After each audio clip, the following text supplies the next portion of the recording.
അപ്പൊ hello guys, ഈ താഴെ കൊടുത്തിരിക്കുന്ന പർട്ടിക്കുലർ വ്യക്തിയെ പറ്റി ഇപ്പൊ നിങ്ങളുടെ അഭിപ്രായം എന്താണ്? അത് ഞാൻ കൊടുത്തിരിക്കുന്നത് നമ്മുടെ സന്തോഷ് പണ്ഡിറ്റും സായി കൃഷ്ണയായിട്ടുള്ള റീസെന്റ് ആയിട്ടുള്ള കുറച്ച് തർക്കമൊക്കെ ഞാൻ കണ്ടായിരുന്നു. അതിന്റെ ഒരു അടിസ്ഥാനത്തിൽ പറയാണ്.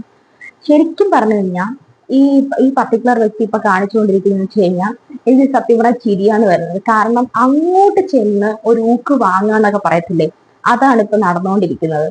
ഒരാളുടെ, അതായത് ഒരാൾ നല്ലത് ചെയ്താൽ അക്സെപ്റ്റ് ചെയ്യില്ല, മോശം ചെയ്തു കഴിഞ്ഞാൽ പിന്നെ പറയണ്ട, അത് ഓക്കെ, അത് ഓട്ടോമാറ്റിക് ആരായിരുന്നാലും അങ്ങനെയാണ് ചെയ്യുന്നത്. പക്ഷെ ഒരു നല്ലത് ചെയ്തു കഴിഞ്ഞാലും അതിന് കുറ്റവും കുറയും ഒക്കെ കണ്ടുപിടിച്ചില്ലെങ്കിൽ പുണ്യാളന് ഉറക്കം വരത്തില്ല.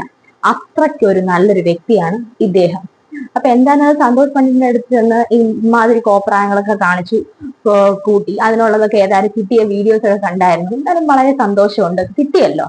അതായത് അങ്ങോട്ട് ചെന്ന് ചൊറിഞ്ഞു മാന്തി, അങ്ങോട്ട് ചെന്ന് ചൊറിഞ്ഞു നോക്കി, ഇപ്പൊ നല്ലൊരു മാന്തലും കിട്ടി, വാ ഒളിഞ്ഞ് അവിടെ ഇരിപ്പുണ്ട്. ഈ പറയുന്ന പർട്ടിക്കുലർ വ്യക്തി ബിഗ് ബോസിൽ ചെന്ന് കാണിച്ചതൊക്കെ നമ്മൾ കണ്ടതാണ്. കാറാണ് പുള്ളിക്ക് എന്തേലും വാ തുറന്ന് പറയണമെങ്കിൽ കാറ് വേണം. കാറില്ലെങ്കിൽ അതിപ്പം കാറോ പ്ലെയിനോ എന്തേലും വേണം.